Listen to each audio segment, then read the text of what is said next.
The WhyFiles releases an informative analysis of Sumerian historical records of the Anunnaki. The weaponization of artificial intelligence in the Gaza war is a big problem, as the United Nations Secretary General rightly points out. George Adamski photos and videos of UFOs are among the best UFO evidence ever provided. Some members of the US Congress still support UFO transparency despite official pushback. Russia's secret space program and its enigmatic Psi-Corps and non-human civilizations. Professor R.B. Loeb speculates that extraterrestrials may be able to visit Earth through dimension-hopping technologies. These stories and more on Exopolitics Today, the Week in Review. You're listening to Exopolitics Today with Dr. Michael Salla, your source for the uncensored truth regarding the human, extraterrestrial, global, and political agenda. Click the like button and subscribe to this channel. And now, here's Dr. Michael Salla. Well, this is Exopolitics Today, the Week in Review for April 13. It's been a very interesting week. The eclipse, the big eclipse, came and went, and the Earth is still here. No major developments, although the eclipse was quite a sight to see. I haven't seen anything in terms of major sightings of objects, but definitely a lot of people got to focus on the sky, and that does always provide an opening of consciousness, and hopefully we see some big changes over the months ahead. So let's go to some of the stories I want to cover for this week in review. Again, going to my X feed, formerly known as Twitter. I do tweets or X's on a regular basis, and that's what I'm going to be looking at for the week in review. So I want to begin by this tweet where I discuss the WhyFiles, which is a very popular YouTube channel, and they do release a lot of analyses of high strangeness, UFO, anomalous types of topics. And in this case, they did a special on the Sumerian historical records. And it was done very well. I thought it was a very informative and very kind of entertaining analysis of all of the different perspectives on the Anunnaki, and especially the work of Zecharia Sitchin, discussing things that he got wrong as well as things that he got right. And I think when it comes to the Anunnaki, because it is a very important topic, because we're looking at these beings, the extraterrestrials or the gods, as the ancient Sumerians discussed them, who in that era were really kind of like the way people today, whether it's in Christianity or Judaism or in Islam, they talk about Jesus, they talk about God, they talk about the prophets, they discuss Muhammad or Allah or the Buddha, Krishna. For the Sumerians, their pivotal religious figures were these Anunnaki. And so it's worth knowing a little bit about them and getting it right. And Zecharia Sitchin, he did get many things wrong. And so the WhyFiles kind of did point that out. And there is a book that I've mentioned a few times, which is Matthew LaCroix's The Stage of Time, which really is, to my mind, today the kind of probably the most authoritative book on the Anunnaki history that I've found out there, that it analyzes the key Sumerian texts and provides a very informed analysis of who the Anunnaki are, because it is important, because just as in Christian, Hebrew, and Jew and Islamic traditions, you get the positive beings, the gods, whether we're talking Jesus, Muhammad, but you also get the negative beings, Satan or Lucifer or Iblis, these beings that are discussed as negative, or the demonic class. So you get a description of the different beings. And what Matthew LaCroix points out is that the Anunnaki did have different factions, and primarily these two factions focused on Enlil, the sky god, or the god of kind of thunder, the space fleet, and I'm sorry, that was Enlil. Enlil, the sky god, the master of the space fleet, and then you had Enki, the lord of the earth, the master of the oceans, whose symbol was the serpent, whereas for Enlil, his symbol was the eagle. And so the way LaCroix describes it, when you look at Sumerian records, you have this battle between the eagle faction and the serpent faction.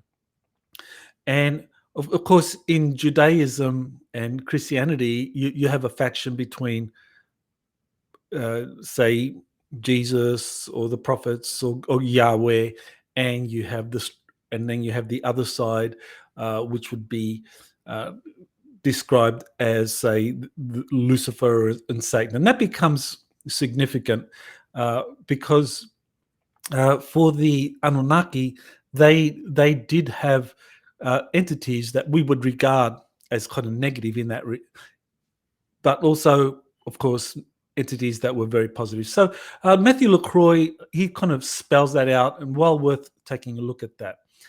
Now, regarding Nibiru, the Zecharia Sitchin discussed Nibiru as this rogue planet that needed gold to repair its damaged atmosphere. So that's the explanation in Zecharia Sitchin's interpretations of Sumerian literature. Now, I think that it's more likely that Nibiru, rather than being a rogue planet, was probably a artificial planetoid or a spacecraft or a mothership that served as the foundation for the Anunnaki to travel back and forth between their home star system and our solar system. So, well worth taking a look at that WhyFiles video.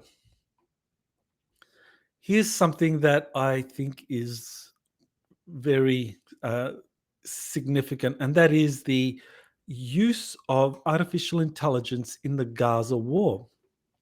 Now, apparently, one of the protagonists, that is Israel, has given artificial intelligence a role in identifying potential targets and playing a role in not just the targeting, but also in the kind of execution of those targets in the Gaza war. Now, this is something that the United Nations Secretary General points out is a very significant problem, that countries that use artificial intelligence in military operations, I think, are really giving AI an example of how to behave in a way that is going to result in a Terminator-type future. And I think for those people that have been discussing artificial intelligence for some time now,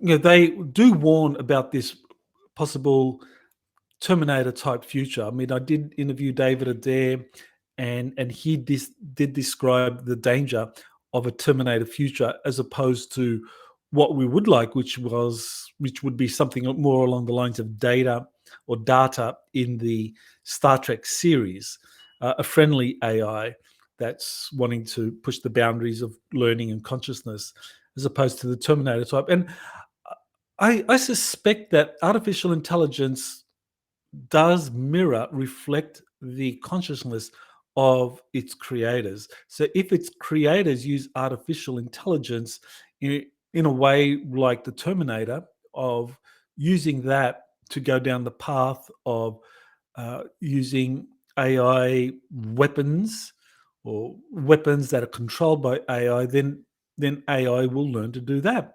Whereas if a society uses AI for positive human quality of life enhancement, then the AI will learn to do that.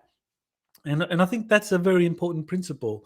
And so I fully agree that there really needs to be an effort to stop the use of AI in warfare.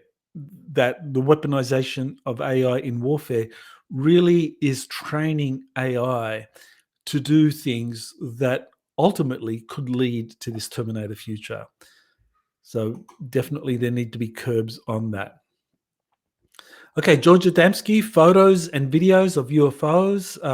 These have been something that I've long been interested in. When I got involved in the UFO field back in 2001, 2002, I was really mystified about the George Adamski case. Why here was a case that was so strong in terms of uh, photos, videos, corroborating witnesses, even physical evidence of what was going on. But yet the UFO community were debunking it. I mean, the people that you would think would be most supportive, that is UFO researchers, were very antagonistic towards Adamski, not just Adamski, but other contactees of that era, Howard Menger, George Van Tassel, Orfeo Angelucci, these people that to varying degrees had very interesting information, some supporting witnesses, data and so forth, but they were universally reviled by a lot of UFO researchers who wanted to promote ufology as a science. And it was really, I think for many UFO researchers, and that continues to today, they want to make the study of UFOs a science, just like astronomy or physics or chemistry, where you have a lot of data, a lot of hypotheses, which are evaluated through data and testing and so forth. Whereas anyone that pays attention to UFOs knows that, well, this is not a scientific problem. It's more a kind of like a phenomenon that involves people interacting with these craft in some way. So this is why a lot of UFO researchers don't want to look at the evidence or the testimonies of people like George Adamski. Now, in this case, I interviewed Glenn Steckling, who is the son of Fred Steckling. Now, Glenn Steckling, he was a airline captain. I think he served for 30 years for some major airlines. Yeah, 30 years for some major airlines. And he, in the early 1960s, when he was only like 4 years old, got to meet with Adamski because his father befriended Adamski.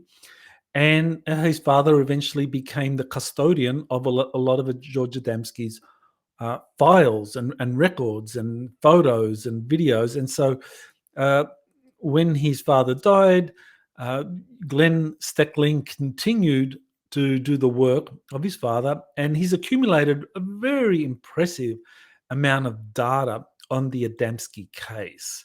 And it is well worth looking at because those photos were taken in the 1950s, early 1950s, way before Photoshop and so forth. And, they showed all types of spacecraft entering and leaving the Earth in the orbit of the moon and so forth. And, this was very compelling testimony or very compelling evidence for Adamski's claims that he was in touch with these extraterrestrials, presumably from Venus, or that's where they claimed to be from. So we talked about that in the interview.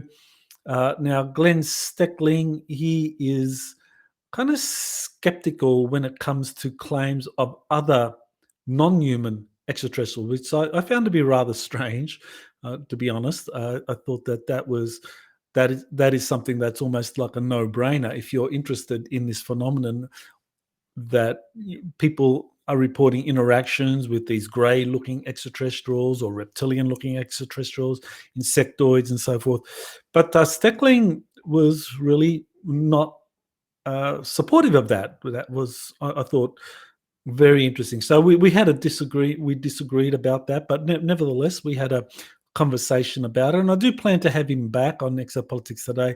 And we'll discuss some of the other claims concerning Adamski, which I thought really do need to be looked at, which is, was Adamski truly having contact with these extraterrestrials from Venus, as he claimed?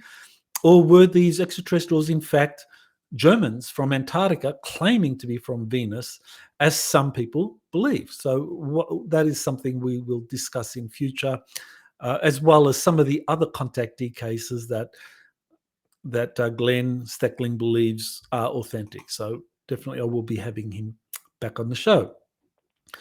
Okay, so here's something I discussed, and this concerns what really is a veiled attack on Elena Danaan, as we all know, or if you've been following my work, is a former archaeologist from France, and she has been putting out a lot of information about human-looking extraterrestrials, the Galactic Federation, and also discussing the return of Enki or Ea. Now, what I have found really curious was Corey Goods, someone that I have worked with in the past and did respect very much in the past, and he had phenomenal information and generated quite a big following. But he has gone through a transition, where he is now feeling that it is important to attack people that disagree with the narrative that he's putting out. And the narrative he's putting out, actually, I'm not quite sure what it is now, because it's very different to when I did work with him. But he is very critical of the idea of these angelic human-looking extraterrestrials. He's very critical of the idea of a galactic federation of worlds that is here to help us. And he's very critical of the idea of Enki Ea being a positive force to help us. And what's even more strange is that he is somehow tying it up with Satanism, and he's using these allusions to Satanism to say that, well, all this information that is coming out, and it's a veiled attack. He doesn't explicitly mention Elena Danaan by name, but it's clear that he's referring to her, that this is all associated with Satanism. And he cites some strange group that I never heard of before that apparently is discussing Enki or Ea, and also discussing the Galactic Federation of Worlds. Well, to me, that doesn't prove anything about the Galactic Federation of Worlds, because, I mean, you have Satanism is a very real thing, and it does happen. There are groups out there that practice it, but I mean, Satanists will use some historic religious figures as part of their traditions, their rituals. I mean, like John the Baptist, the head of John the Baptist. I mean, that is used by the Skull and Bone Society, which we could include among this Satanist group. So, would you say that John the people that support the truth of John the Baptist are supporting Satanism? I mean, Jesus. I mean, the sacrifice of Jesus, the blood sacrifice of Jesus in communion and so forth, or the cross and the resurrection. I mean, Satanists refer to this, and I think this is part of the process that groups like Satanists pursue, which is that they do use traditional religious figures or beings that have some force or some power behind them, and they twist that in terms of their practices. So somehow, in Corey Good's mind, because there are some groups out there that appropriate the language of Enki and Ea, and maybe appropriate the language of the Galactic Federation of Worlds and human-looking extraterrestrials, that somehow the people who advocate for those are veiled Satanists, and it's his mission to expose them. I mean, it's really bizarre, and I don't know what's gotten into Corey. I mean, he's very different to when I worked with him. He is really, I guess, I don't know why he's attacking Elena Danaan, why he feels that her work is a target for him.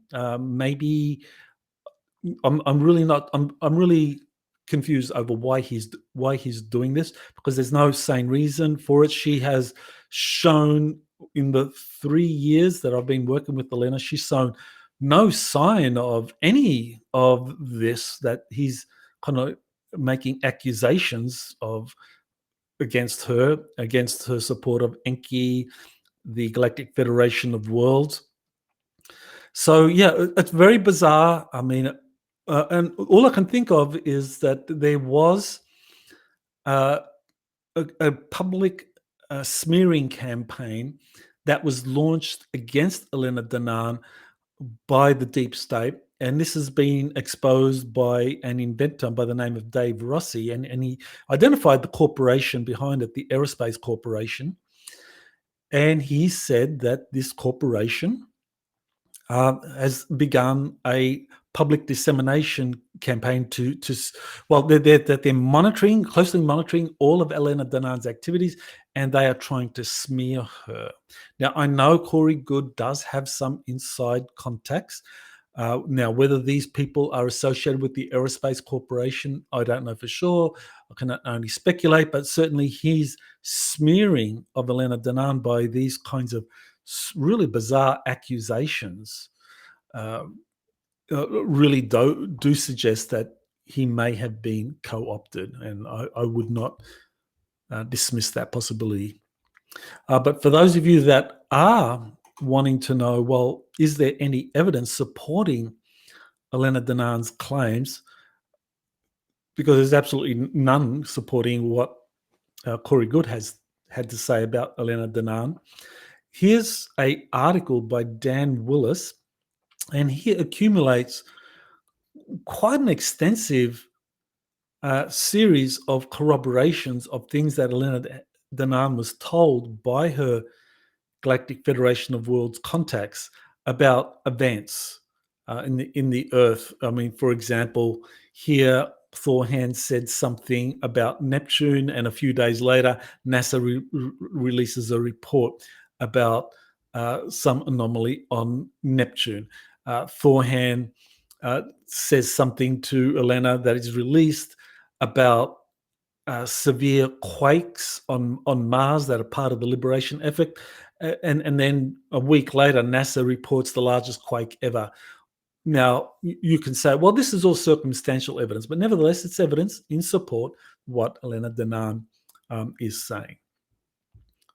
So yeah, that Dan Willis article, well worth exploring in depth if you're still sitting on the fence about the accuracy of her work.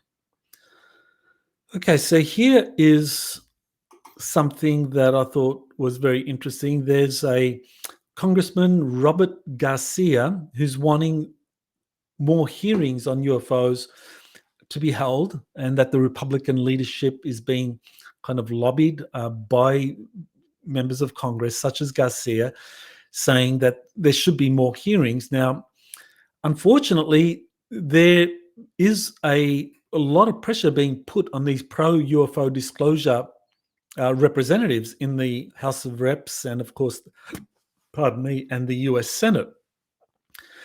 And what's emerged is that many of these members of Congress have been pressured by unnamed officials to back off. I mean, a week ago, in my last week in review, I talked about Congressman Tim Burchett being approached and being told to back off, not to pursue UFO transparency because people will riot if they learn the truth. And I think if people did learn the full truth, they probably would riot, because you'd be really pissed off that for decades you've got a secret space program with free energy, that you've got an underground kind of like a levitation system of trains and public transportation that can go from coast to coast in like 30 minutes, or go from one side of the planet to the other in an hour. That people would be shocked and angry about that, but that's exactly what's been happening. So, I think there's some truth to this. People would be angry, and those that are responsible for it are wanting to slow walk this whole disclosure process. So this is happening behind the scenes.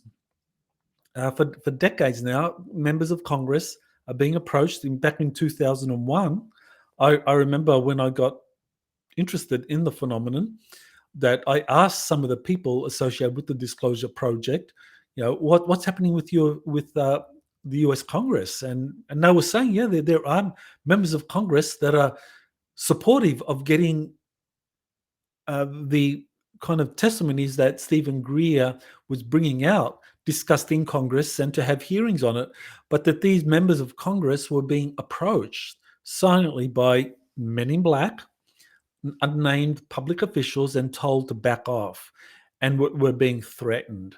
And it's like the carrot and the stick. If you don't play ball with these groups, then your congressional career is threatened. You'll be primaried. You'll be booted out of Congress. If you comply, if you cooperate, then you've shown that you're a team player and you get promoted. And one of these people was Congressman Sylvester Reyes. I can say this now. I was told this by a Disclosure Project supporter, advocate, that Sylvester Reyes was very interested in the testimony of these witnesses that Stephen Greer got back in around 2001, and Sylvester Reyes wanted to explore it, wanted to hold hearings. He was approached, he was threatened, and he backed off. And as a result, he was then promoted to become I believe it was the chair of the House Permanent Select Committee on Intelligence. So that's the way the system works, unfortunately, and that is happening now. But there are a few members of Congress, such as Robert Garcia and also Tim Burchett, Anna Luna, a very small handful of them, who are discussing putting out this information concerning UFOs and wanting to have hearings on this. So here's an announcement on my next secret space program, which is going to be on this is an announcement on my next webinar, which is going to be on Russia's secret space program. I'm going to be looking at of course, the technologies that have been secretly developed by Russia behind the scenes, in terms of crash retrieval operations, in terms of what was secretly taken from Nazi Germany in the closing stages of World War II. Also, the existence of a Psi-Corps, of an elite group of psychic warriors that the Soviet Union developed, and the non-human connection. That is, that the Soviets and now the Russians were in connection with both visiting extraterrestrials and also inner Earth civilizations. So that's what I'm going to be discussing in my May 4 webinar. So that's just been announced. So there's plenty of time to register. And I look forward to talking about that, because this has been a topic that has long intrigued me, that Russia's secret space program. And I do plan in the future to do a book on this. So you can look forward to more on that, but definitely I hope you can join me for the webinar. Now, here is something that I thought was very, very relevant. The head of US Space Command, General Stephen Whiting, says that Five Eyes nations, that is Australia, Canada, Britain, the United States, and New Zealand, along with Germany and France, are in the process of setting up Operation Olympic Defender that will optimize space operations. And so the ostensible targets are Russia and China, and their space-based activities, according to Whiting, are moving at a, quote, breathtaking speed. So this just shows why it's important that we learn more about what Russia and China have really developed in space in terms of secret space programs, and whether this kind of looming Star Wars that Stephen Whiting alludes to is coming. Is it real? Are we going to have a Star Wars where you have the United States and its allies battling against Russia and China, and its allies in space?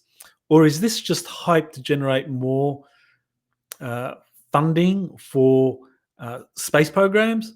Or is it preparation for what may be an attempt to organize an Earth alliance or a Starfleet to deal with what in future may be the return of some extraterrestrials that are not very supportive of Earth's development as a civilization? So here are the highlights from my last webinar, the Crypto Terrestrials, and it's well worth looking at the crypto terrestrials. That I use that term to mean non-human intelligence that lives in the inner earth. Now, there are also human intelligence that live in the inner earth, and I have discussed those in the past. So this webinar, I just focused on the beings that are non-human in appearance, whether we're talking about the ant people, reptilians, bird people, and of course the Sasquatch. So if you weren't able to watch the webinar, well, here are the highlights from it. So it's a 25 minutes, so it'll give you a good idea of what was discussed. And if you want to learn more, then you can just, there's links there for you if you want to learn more.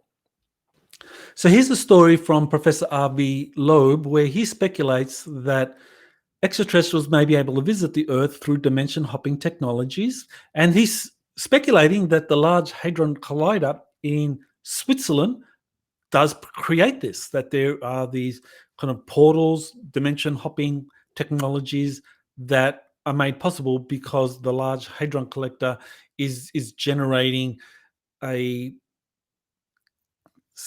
environment, a possibility for this to happen.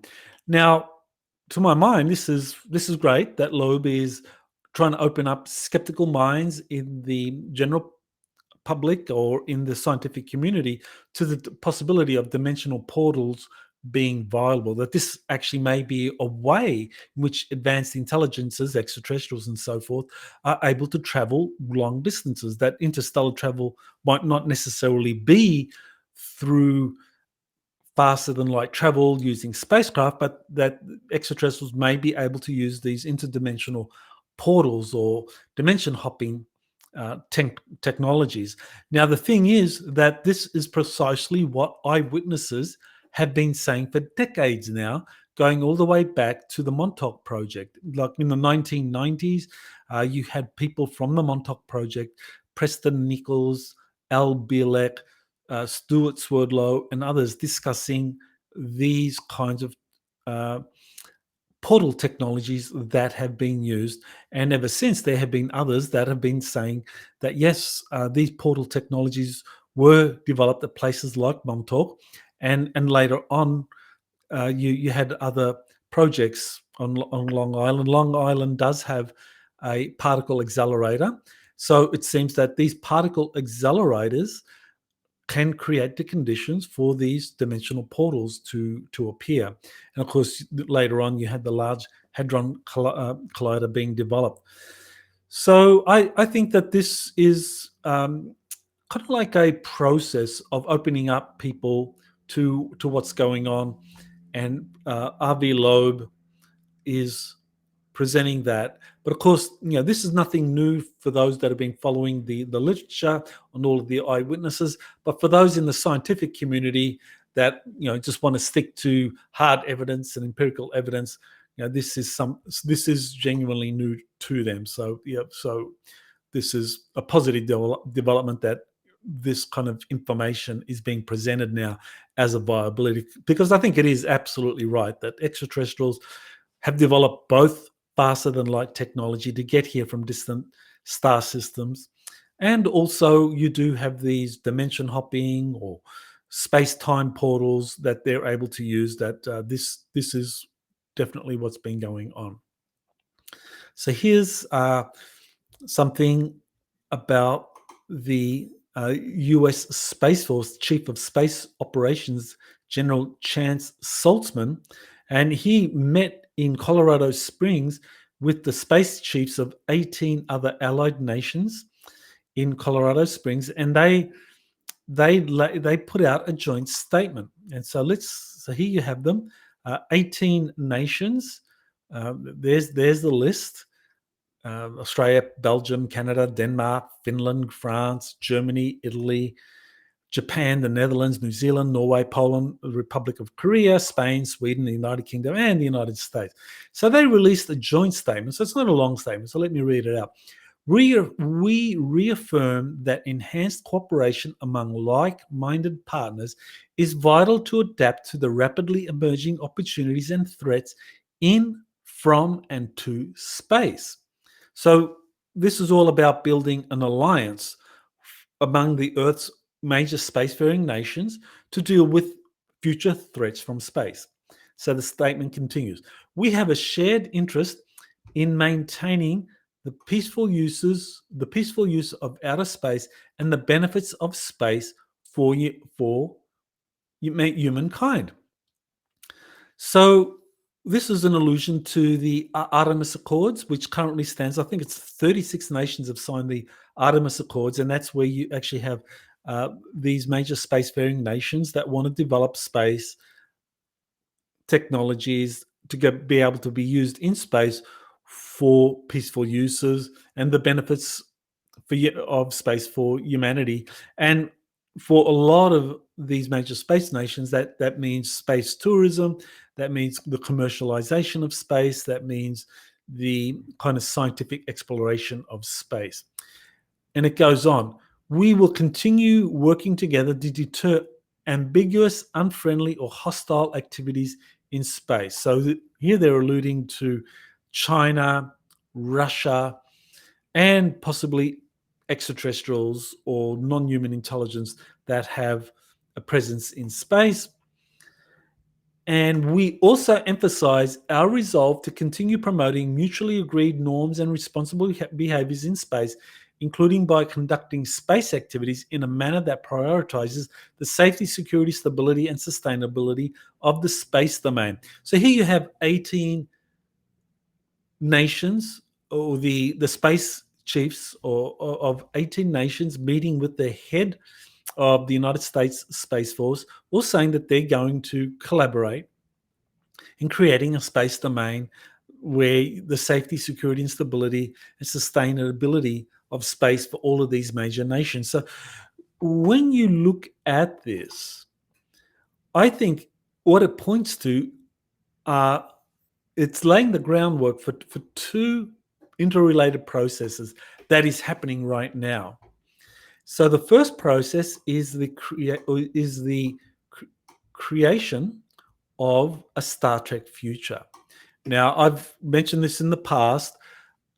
A Star Trek future is something that was officially embraced as the doctrine of the United States Space Command in 2019, and that the United States Air Force Space Command in 2019, there was a Space Futures workshop, and that was put out. This Star Trek future was adopted as the optimal scenario that Space Command, that belonged at that time to the US Air Force, but was later incorporated as the main foundation for the United States Space Force. So Chance Saltzman has inherited that kind of priority where there's going to be an attempt to create a Star Trek future, and that this is going to involve the combination of the space forces of allied space commands. And so this is where you get a combined space operations, which is going to become something similar to a Star Trek future, especially the Starfleet as it was described.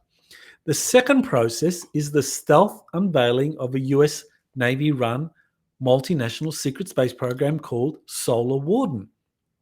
That's going to be rolled out as something that's new, because I think this is the big problem, is how do you present to the public a space program that's been in existence since the late 1970s that's gone by various names. One of the early names was Solar Warden.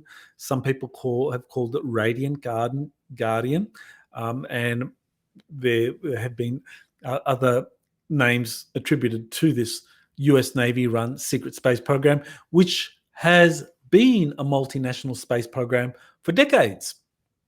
So here you have, beginning in the late 1970s and the and early 1980s, the development of a US Navy-run secret space program that has, over the years, over the decades, incorporated more and more nations. Britain, Australia, Canada, later on France, Germany, Japan, Russia have all collaborated with this multinational US Navy run secret space program. So how do you unveil that? How do you present that to the public? Well, you're going to present that in a way that makes it look new. Because if you say, well, since the late 1970s and 80s, we've had this secret space program, and here it is, everyone, we need to disclose it to you. There's going to be a lot of very uncomfortable questions. But if you present it as something new, look what we've developed now, thanks to our partners in the aerospace industries, we have these brand new cigar-shaped craft that can operate as space carriers. We have fleets of flying triangles and flying saucers and even rectangle-shaped craft that have all been developed by our friends such as Lockheed Martin, such as Northrop Grumman, and that they're going to be mass-produced by corporations such as SpaceX and the Blue Origin. And so you have this kind of grand alliance of different corporations, legacy corporations, that built this stuff in the 70s and 80s, and then newer corporations like SpaceX and Blue Origins and so forth that are going to be rolling out new generations of this. So everyone's going to be like, oh, this is fantastic. We're going to build out fleets of these craft. But in fact, what you're doing is you're just unveiling stuff that's been in operation for decades. So I think that's really the agenda. Okay, so here is a webinar that Elena Danaan did on the great mothers of humanity, where she talks about these different Anunnaki goddesses, even though they didn't use that term. Namu is the mother of both Enki and Enlil. Inanna, one of the grandchildren of Enlil that eventually got to support Enki and Ea. Ninhursag is the one of the key Anunnaki figures that got to work with Enki in the seeding of humanity. And this is a fascinating webinar in terms of laying out the history of the Anunnaki, especially when it comes to these leading females and the roles that they played. And the Anunnaki had factions. And I've already spoken about these different factions. The Enlil faction was the faction that was pretty kind of antagonistic towards humanity in terms of it being a kind of independent race of beings that would grow and evolve in terms of spirituality to one day be able to rival the Anunnaki themselves. That Enlil wanted nothing to do with that. That all he wanted was a race of beings that would be slaves, that could work the mines and provide other menial labor that the Anunnaki wanted. And so he was the leader of one faction that wanted to exploit humanity. So for some, you might consider him to be kind of like a negative type being, whether we're talking about Lucifer, whether we're talking about a satanic element. Some might say, well, that was Enlil. But it's much more complicated. I mean, I think this whole binary thing of like you have Jehovah or the God of light, and then you have Satan or Lucifer, the god of darkness. I mean, that's a binary, simplistic way of understanding this very complex factional struggle that happened in the Anunnaki history. I mean, this kind of binary thinking came from the very one of the early the Manichaean kind of interpretation of history. Zoroastrianism talked about the god of light and the god of darkness. I think it's more complex than that, and unfortunately, Christians or those that follow the Hebrew faith or the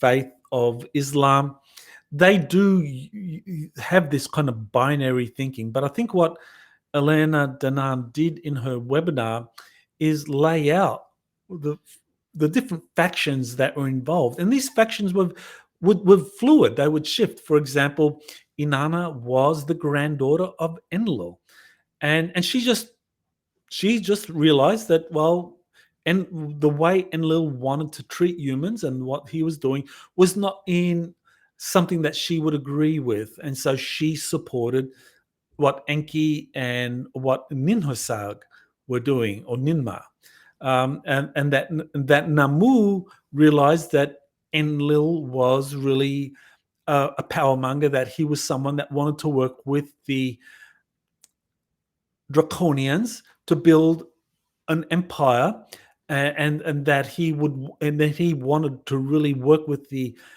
Draconians to kind of like steal or to take over the empire that Anu had built in Orion and in the Sirius star system. So really, I mean, these binary terms don't really do justice to this kind of shifting factional struggles between the Anunnaki. And the bottom line here is that the Anunnaki are back, but not all of them are back. And this is the problem for a lot of Christians and Muslims and Hebrews, Jews. How do you deal with the return of this positive faction of the Anunnaki?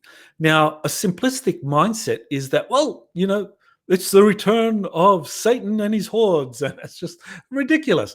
These are beings of great wisdom and great technology, and they can help humanity evolve. Now, some were involved with the subjugation of humanity. That is the Enlil faction.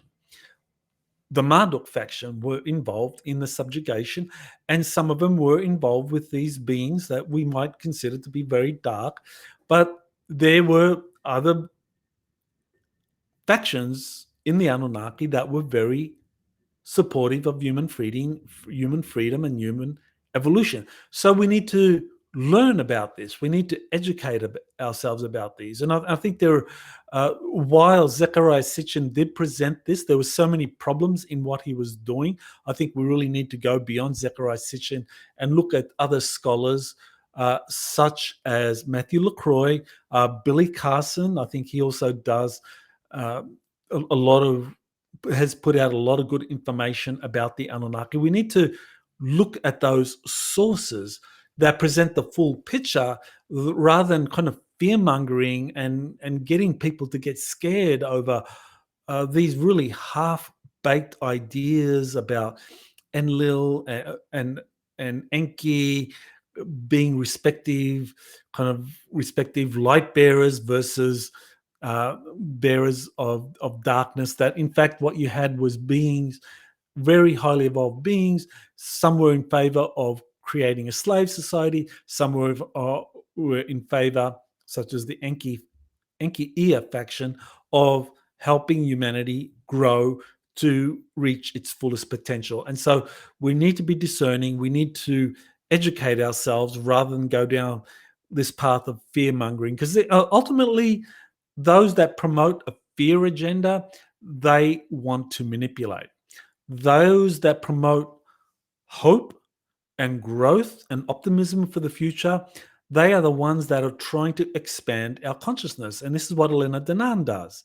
She wants to expand our consciousness because she wants us to embrace the truth about these different factions out there that are wanting to introduce humanity to these incredible possibilities that lie before us if we make the right choice of working with these beings or groups such as the Galactic Federation of Worlds, the Ashtar Command, the Council of Nine, and so forth, as opposed to those that want to kind of railroad us into some kind of fear-based future where we are going to be wiped out through some solar flares, through some micronovas, through cataclysmic earth changes, and what we can best hope for is on the other side of those destructive changes. I personally think that it's important that we embrace optimistic futures, that in embracing that, we help that to become something that manifests. And I think that's what she does in this webinar, looking at the great mothers of humanity, and each of these Anunnaki personages, goddesses as they were known in the ancient world, are part of this process to help awaken humanity. And they're back. These beings are back, and they are going to be playing a role. Namu is not part of Nibiru, but Inanna and Ninhursag are part of the return of Nibiru. And so we need to kind of like study, develop discernment, understand Anunnaki history. And as I mentioned, Billy Carson, Matthew LaCroix. Also, you can look at people like Elena Danaan's information is very important here. There is also the book series, The Gods of Eden, that's been put out by an Australian researcher whose name just escapes me for some reason. I've interviewed him twice and it'll come to me in a moment. But nevertheless, the Gods of Eden series, Paul Wallace, that's it. I was blanking on Paul Wallace's name. Another person who does fine research. So look at the researchers. Look at the independent researchers that are not pushing out fear porn, that they are pushing out accurate information about history, about the Anunnaki, and how that informs the Christian and Hebrew worldviews today. So that's really all I wanted to do in terms of the Twitter feed from last week. Again, I think if you want to pursue all of this, if you want to find out the sources for this, just go to my Twitter feed, twitter.com/Michael Salla. You'll always remember to like, share, and subscribe to my feed, my Twitter feed, my YouTube feed. This is the best way of getting this information out there. And I look forward to coming back next week and doing this all again for you on April 20. So thank you for watching. You have been listening to Exopolitics today with Dr. Michael Salla. Please remember to like, share, and subscribe to this channel. Join or start a conversation in the comments. Take the time to explore the vast library of best-selling books, webinars, and podcasts by Dr. Salla. Visit exopoliticstoday.com.